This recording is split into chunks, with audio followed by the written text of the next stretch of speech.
शादी के 1 साल बाद ही मेरे पति इस दुनिया और मेरी ज़िंदगी से हमेशा के लिए चले गए। सास ने मेरी शादी अपने नाती से करवा दी, जो अभी सिर्फ 14 साल का था। मैंने सोचा था मेरी शादी जिससे हुई है वह तो बच्चा है, लेकिन मेरा नाम कविता है। मैं बहुत ज़्यादा खूबसूरत थी, मेरी ज़िंदगी में सब कुछ ठीक था। मुझे ऐसा लगता था ज़िंदगी में फिर कभी कुछ बुरा नहीं होगा, क्योंकि मैंने कभी कुछ बुरा नहीं किया था। लेकिन वही होता है जो किस्मत में लिखा होता है। जब मैं छोटी थी तो मेरी माँ एक आदमी के साथ मुझे और मेरे पापा को छोड़कर भाग गई थी। मेरे पापा घर में ज़्यादा ध्यान नहीं देते थे और वो भी एक औरत को शादी करके घर ले आए थे। जब मैं 18 साल की हो गई तो मैं घर के सारे काम करती थी, बच्चों को ट्यूशन भी पढ़ाती थी। इसलिए मुझे सब कहते थे कि तुम्हारे पापा कभी भी तुम्हारी शादी नहीं करेंगे। एक तो उसको नौकरानी मिली हुई थी, ऊपर से 15,000 भी तुम बना लेती थी। पापा जो कहते थे वही होता था। शायद यही वजह थी कि बात बदल गई थी। मैं 10,000 से 15,000 तक आराम से कमा लेती थी, जो कि सौतेली माँ मुझसे ले लिया करती। लेकिन फिर भी एक दिन मुझे मेरी सौतेली माँ ने बताया कि तुम्हारे लिए रिश्ता देख लिया है। तो मैं हैरान रह गई, मुझे लगा मजाक कर रही हैं।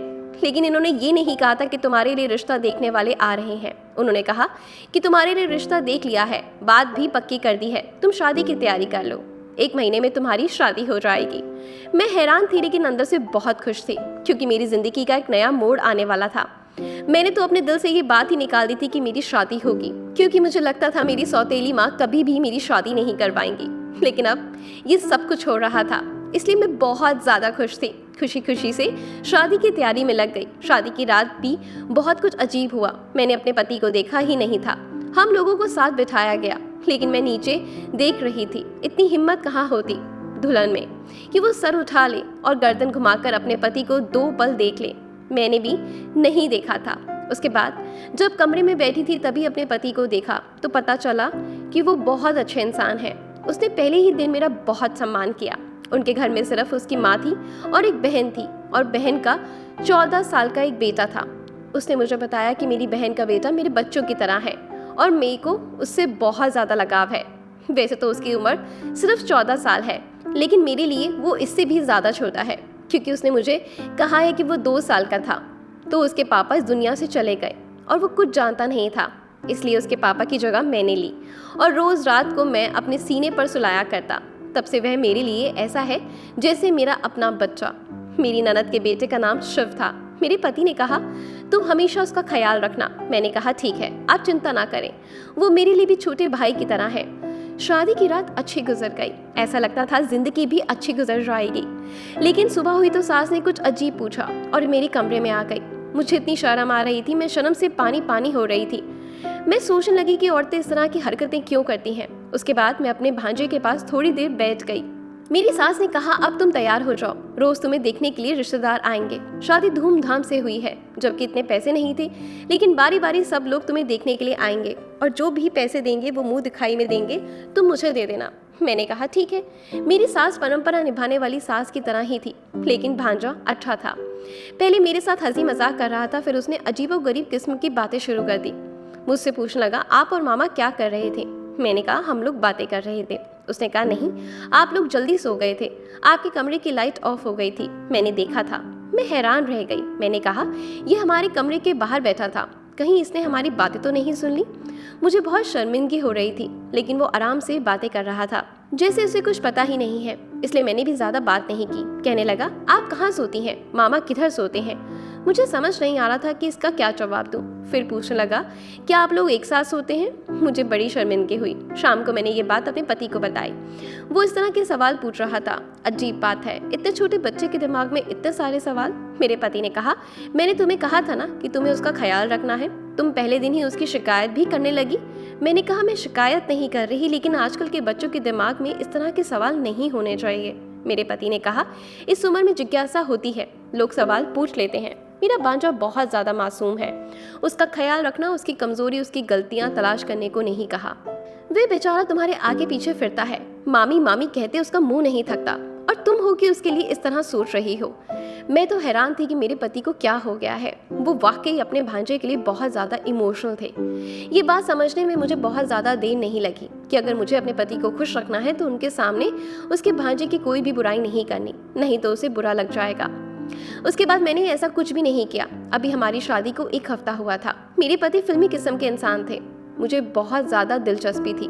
वो मुझे छोड़ते ही नहीं थे। एक दिन तो सुबह मेरी सास मुझे आवाज़ दे रही थी, लेकिन मेरे पति अपने पास से मुझे उठने ही नहीं दे रहे थे। वो कह रहे थे मुझसे, अच्छी अच्छी बातें करो, मेरी आंखों में देखो। तुमने क्या कभी फिल्म नहीं देखी? जैसे फिल्मों में हीरो हीरोइन एक दूसरे के साथ बैठकर बातें करते हैं और मेरे पास बैठी रहो। मैंने कहा, आपकी माँ मुझे बुला रही हैं, कोई काम होगा, क्योंकि सुबह के 11 बज गए थे। ये कोई 4 या 5 बजे का वक्त नहीं था। लेकिन मेरा पति मुझसे बातें कर रहा था और फिर वही हुआ। मुझे मेरी सास से डांट पड़ती रही। मुझे इन लोगों का समझ ही नहीं आता था कि ये लोग थोड़े से अजीब हैं। मेरी सास आखिर कह ही दिया, तुमने तो आते ही मेरे बेटे को अपनी उंगलियों पे नचाना शुरू कर दिया, तुम्हारे अलावा इसको कुछ दिखाई ही नहीं देता। मैंने कहा, ऐसा कुछ भी नहीं, अब वो खुद ही मेरा दीवाना है, तो मैं क्या कर सकती हूँ। लेकिन मेरे पति ने मुझे कहा था कि मेरी माँ का हमेशा ख्याल रखना, उनको खुश रखना। इसलिए मैं सारे घर के काम अच्छे तरीके से करती थी, कभी कुछ भी नहीं बोलती थी, कोई जवाब नहीं देती थी। उनको अगर जवाब देती तो बहुत तरीके से, जिस पर गुस्सा नहीं होती। पर मेरी शादी को अभी 1 साल भी पूरा नहीं हुआ था जब मुझे एक बुरी खबर मिली कि मेरे पति इस दुनिया से चले गए। उसके बाद हम लोग बहुत ज़्यादा परेशान हो गए और सोचने लगे कि ये खबर झूठी हो। लेकिन जब लाश को घर लाया गया तो हमारे होश ही उड़ गए और मेरी सास, मेरा भांजा और मेरी ननद, हम बुरी तरह चिल्ला रहे थे, रो रहे थे, भगवान से प्रार्थना कर रहे थे कि ये खबर झूठ हो। पर मेरा पति इस दुनिया से जा चुका था। ये दुख मेरे लिए बहुत बड़ा था। मेरे माँ बाप ने कहा था, ये दुख तुम अपने ससुराल में ही पूरा करो, उसके बाद हम तुम्हें आकर ले जाएंगे। मैं रोती रहती, तड़पती रहती। मेरी सास मुझसे कहती रहती कि जब से तू आई है तूने मेरे बेटे को खा लिया, इस घर का वारिस चला गया, मेरा बेटा चला गया, सब कुछ बर्बाद हो गया, सब कुछ खत्म हो गया, तूने किया है ये सब। ये 4 महीने ताने सुनने में ही गुजर गए, लेकिन उसके बाद ये वक्त खत्म हो गया। तो मैं ये सोचकर थोड़ी बेफिक्र थी कि अपनों के पास चली जाऊंगी। वैसे भी अब मेरी जिंदगी में खुश रहने के लिए क्या रह गया था? पापा ही थे मेरे अपने, बाकी तो मेरी माँ भी सौतेली थी। जब मेरी सौतेली माँ और मेरे पापा मुझे वापस लेने आए तो मेरी सास ने एक ऐसी बात की कि सब हैरान रह गए। मेरी सास का कहना था कि मैं इसे वापस नहीं भेज सकती, ये मेरी बेटी की विधवा है। मेरे पापा ने कहा, आपका बेटा इस दुनिया में नहीं रहा, इसका यहाँ क्या काम? लेकिन मेरी सास कहने लगी, इसकी वजह से तो मेरा बेटा गया है, अब ये भी यहाँ से चली जाएगी क्या? मेरी एक बेटी है जो विधवा है, उसका एक बेटा है जो अभी स्कूल में पढ़ता है, तो फिर क्या हम भूखे मर जाएंगे? ये मेरे बेटे की जगह कमाई करेगी और हमारा खर्च चलाएगी। मेरे पापा और मम्मी ने कहा, ये बहुत ही बुरी बात है, ऐसा नहीं होना चाहिए। लेकिन मेरी सास ने ठान लिया था। फिर मेरे पापा मेरी सास के बीच काफ़ी बहस हुई, कभी बात इस तरफ जाती तो कभी उस तरफ। जब मुझसे पूछा गया तो जाहिर है मैं वापस जाना चाहती थी। मेरा भी इस घर में दम घुटता था, पर मेरी सास ने कहा, यहाँ से नहीं जाएगी। मेरी सास ने अपने कुछ रिश्तेदारों को बुला लिया जो बुरी तरीके से लड़ाई करने लगे, अजीबोगरीब तरह की बातें कर रहे थे। फिर नतीजा ये निकला कि मेरी शादी दोबारा कर दी जाएगी, तो फिर मैं इस घर में रह सकती हूँ। लेकिन इस घर में एक ही मर्द था, उसके साथ मेरी शादी की कराने की बात होने लगी। सब कहने लगे, छोटा है तो क्या हुआ, ये लड़की कौन सी 40 साल की है, इस तरह ये इस घर में रह जाएगी, इस घर में फिर से बहू बन जाएगी। मैं ये सब कुछ नहीं चाहती थी, लेकिन मेरी सास ने मेरे पापा को मना लिया। मेरी सौतेली माँ ने भी कहा, अच्छी बात है, अगर हम इसको अपने घर ले जाएंगे हमारा क्या फ़ायदा, दोबारा इसकी शादी तो होगी नहीं, कहाँ से दोबारा रिश्ता तलाश करेंगे, एक विधवा के लिए रिश्ता कैसे मिलेगा? आजकल तो कुंवारी लड़कियों का रिश्ता नहीं मिलता, इसलिए इसको यहीं रहने दे। समाज वाले बातें भी करेंगे, एक बेटी अगर फिर से सुहागन बनी रही है तो इस ऑफर को ठुकरा कर हम इसे अपने साथ ले जाएंगे, तो हमारे घर में भी तो ये विधवा ही कहलाएगी। मेरी सौतेली माँ ने अजीबोगरीब बातें करके मेरे पापा को मना लिया। वो मुझे छोड़कर वहीं से चले गए। कुछ दिन बाद मेरी शादी मेरे भांजे के साथ करवा दी गई, जिसको मेरा पति अपना बेटा कहता था और जिसको मैं बच्चा ही समझती थी। इतना तो मैं अपने पति की मौत पर भी नहीं रोई जितना इस बात पर रोई, चीखी चिल्लाई, लेकिन किसी ने मेरी बात नहीं सुनी। मेरी शादी करवा दी गई। मेरी शादी के वक्त मेरी सास ने मेरा सर जबरदस्ती पकड़कर मुझे हाँ कहलवाया था। उसके बाद मैंने जिद करी थी कि मुझे अपने भांजे के साथ कमरे में नहीं जाना, लेकिन मेरी सास और ननद पीछे पड़ी थी। उसने कहा, आज सुहाग की रात है, अगर तू अपने कमरे में नहीं गई तो फिर से कुछ हो जाएगा, और क्या तू मेरे नाती को भी मारना चाहती हो? लेकिन मैं नहीं गई। अगले दिन मेरी सास ने मुझसे कहा, नौकरी करने होगी। उसने मोहल्ले के ढेर सारे बच्चे इकट्ठे कर लिए। अब मैं रोज 40 से 60 बच्चों को पढ़ाती थी। मेरा दिमाग बहुत ज़्यादा खराब हो जाता था, मैं बहुत ज़्यादा थक जाती थी, सारे दिन घर का काम करती थी। एक हफ्ता इसी तरह बीत गया। मैं अपने भांजे के कमरे में जाने से घबराती थी, नहीं जाना चाहती थी। मुझे लगा वो बच्चा है, मेरा उसके साथ रिश्ता करवा दिया। बस वो अपने कमरे में रहे और मैं अपने कमरे में। उसके कमरे में जाकर क्या ही करना था। मेरी सास मेरे पीछे पड़ी थी। कुछ दिन तो इस तरह से बीत गए। एक दिन ये देखकर हैरान रह गई कि मेरा भांजा खुद ये कह रहा था कि मेरी पत्नी को मेरे कमरे में भेजो, लेकिन मुझे पता था वो बच्चा है, उसे इन सारी बातों का नहीं पता, इसलिए वो कह रहा होगा। उसे ये सब कुछ अजीब लग रहा था। वो खुश हो रहा था। एक तो उसकी शादी हो गई, वो भी इतनी जल्दी। इसके लिए सब कुछ नया था। मैं हैरान रह गई। उसके दिमाग में भी ऐसी बातें तो पहले ही दिन से थी। मैं समझ गई थी कि उसे ऐसी चीज़ों का शौक है, लेकिन उसे ये नहीं पता कि पति पत्नी क्या होते हैं। मेरी ज़िंदगी बर्बाद हो गई थी। मेरी ज़िंदगी में अब कुछ भी नहीं था। मैंने एक दिन सोच लिया था कि मैं इस घर से भाग जाऊंगी। ये कोई इतना ज़्यादा मुश्किल नहीं था, इसलिए मैंने सोच लिया कि मुझे क्या करना है। लेकिन मेरे भांजे को पता चल गया। उसने कहा, फिक्र ना करें, मैं आपकी मदद करूँगा, जो भी आप कहेंगी मैं करूँगा, फिक्र मत करो, आपको कोई दिक्कत नहीं होगी, मैं आपका ख्याल रखूँगा। वो बातें तो इस तरह से करा था कि जैसे मैं सुनना चाहती थी। मैं बुरी तरीके से रोने लगी। मैं भी घर से भागना नहीं चाहती थी। भागकर कहाँ जाती? एक बार भाग जाती तो मुझ पर ठप्पा लग जाता कि ये घर से भाग गई। मैं एक इज्जतदार बाप की बेटी थी। मैंने सारी जिंदगी इज्जत से गुजारी थी। मैं अपने बाप का नाम कैसे बदनाम कर सकती थी? मैं बुरी तरह रोने लगी और अपने पति के साथ वापस आ गई। ऐसा पति नहीं चाहिए था। मेरा दिल नहीं कर रहा था उसे पति कहने का। सुबह इस बात की खबर मेरी ननद सास को भी हो गई, लेकिन मेरे देवर ने सब कुछ संभाल लिया, वरना मुझे डांट पड़ती, और मैं ऐसा नहीं चाहती थी। उसके बाद मेरी ननद को बैठे बैठे ना जाने क्या हो गया, उसने जोर से शोर मचाना शुरू कर दिया। उसने कहा, आज तो तुम मेरे बेटे के कमरे में जाओगी, तुमने तमाशा बना लिया। इसकी पत्नी हो, पति पत्नी एक साथ नहीं रहेंगे तो क्या अलग अलग रहेंगे? ये बात बिल्कुल भी अच्छी नहीं है। मैंने बहुत सोचा। मेरी सास ने ज़बरदस्ती मुझसे फिर से दुल्हन बनने को कहा। मुझे दुल्हन बनाकर कमरे में भेज दिया। एक पल के लिए मैंने सोचा कि मैं अंदर कमरे से कमरे को ताला लगा लूं, लेकिन मैं ऐसा नहीं कर पाई क्योंकि मेरी सास ने पहले ही दरवाज़ा खोल दिया था। थोड़ी देर बाद मेरा भांजा कमरे में आ गया। मैंने कहा, ये तो बच्चा है, इसे डरा धमका कर सुला दूंगी, मुझे परेशान होने की ज़रूरत क्या है? मेरी सास भी खुश और मैं भी खुश। किसी को क्या पता चलेगा कि कमरे के अंदर क्या हो रहा है? मैं हैरान होने लगी कि एक ख्याल मुझे पहले ही क्यों नहीं आया।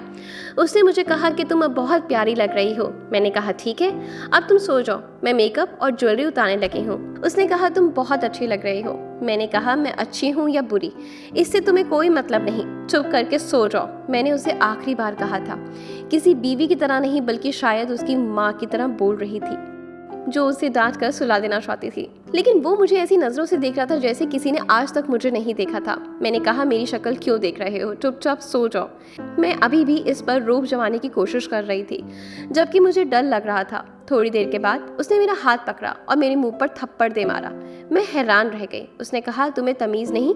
अपने पति से किस तरह बात करते हैं? तुम मुझ पर चिल्ला रही हो, बेवकूफ़ औरत। मैंने कहा, तुम अभी ज़मीन से निकले नहीं हो और रोते हो पति बनने के लिए। तुम मेरे पति नहीं हो, तुम्हारी उम्र ही क्या है? उसने कहा कि तुम मुझे पहले दिन ही पसंद आ गई थी। तुम्हें पता है तुम्हें पाने के लिए मैंने क्या कुछ नहीं करा? अपने बाप जैसे मामा को मारना पड़ा क्योंकि मैं तुम्हें पाना चाहता था। ये सुनकर मेरी रूह कांप गई। उसने अपने मामा को खुद मारा था। उसने कहा, मैंने अपने मामा को खुद मारा था। उसने कहा, मैंने अपने मामा की कार का ब्रेक खोल दिया था, जिसकी वजह से जब वो थोड़ा आगे गए तो उनका ब्रेक पर से कंट्रोल खत्म हो गया और उनका एक्सीडेंट हो गया। सबने यही सोचा कि वो हादसा था, वे दुनिया से चला गया, जबकि ये सोचा समझा प्लान था। मैं हैरान रह गई। इस आदमी ने मेरे पति को मार डाला, जिसे मैं बच्चा समझ रही थी, और अभी मेरा पति बना खड़ा था। ये कोई मासूम बच्चा नहीं था, बल्कि एक शैतान था जिसने अपने ही मामा को मार डाला। इसका मामा, जो इसे बहुत ज़्यादा प्यार करता था, इसे अपने बच्चों की तरह समझता था। क्या ये ज़माना इतना बदल गया था? मुझे तो कुछ समझ ही नहीं आ रहा था। मैं वहाँ से भाग जाना चाहती थी, चीखना चिल्लाना चाहती थी, लेकिन उसने मुझे अपनी तरफ खींच लिया। लेकिन जब से मुझे ये पता चला कि पति की मौत नहीं बल्कि मारा गया था, तो मैं एक हफ्ते तक बेहोश रही। सबको सब कुछ बताया, चिल्ला चिल्ला कर बताया। किसी ने मेरी बात का यकीन नहीं करा। इन्होंने कहा, ऐसा हो ही नहीं सकता, ये अपने मामा को कभी नहीं मार सकता, तुम झूठ बोल रही हो क्योंकि तुम इससे शादी नहीं करना चाहती थी। मेरे पास एक ही रास्ता था, मैं खुदकुशी कर लेती, लेकिन मुझे किसी ने मरने भी नहीं दिया। आज भी इस तरह से ज़िंदगी गुजार रही हूँ, समझ नहीं आता क्या करूँ। उसके बाद ज़िंदगी इस तरह गुजरने लगी। मुझे भगवान ने एक बेटा दे दिया। मैं ये सोचकर उदास थी कि मेरी किस्मत बुरी है, मेरे बेटे की किस्मत भी बुरी होगी। पर मेरी किस्मत इतनी भी बुरी नहीं थी, क्योंकि मेरे भांजे के साथ भी वही हुआ जो उसने अपने मामा के साथ करा। मैंने उसको पुलिस के हवाले कर दिया। मैं इतने दिनों से उसके खिलाफ सबूत इकट्ठा कर रही थी। अब उसको उम्र कैद हो चुकी है। ये सदमा मेरी सास बर्दाश्त नहीं कर पाई, वो भी मर गई। उसके बाद मैंने अपनी ननद की दूसरी शादी करवा दी और वो भी बहुत खुश है। उसको एक अच्छा जीवन साथी मिला और अब वो सारा घर मेरा हो गया है। अब मैं अपने बेटे के साथ रहती हूँ, बच्चों को ट्यूशन पढ़ाती हूँ। मेरी ज़िंदगी इसी तरह गुजर रही है। मैंने कभी नहीं सोचा था कि मेरे साथ ये सब कुछ हो जाएगा, पर फिर भी ये सब हो गया। मैं अपने पति को आज भी याद करती हूँ। मुझे उनकी बहुत याद आती है। अगर वो होते तो ये सब कुछ ना होता। धन्यवाद मेरी कहानी सुनने के लिए।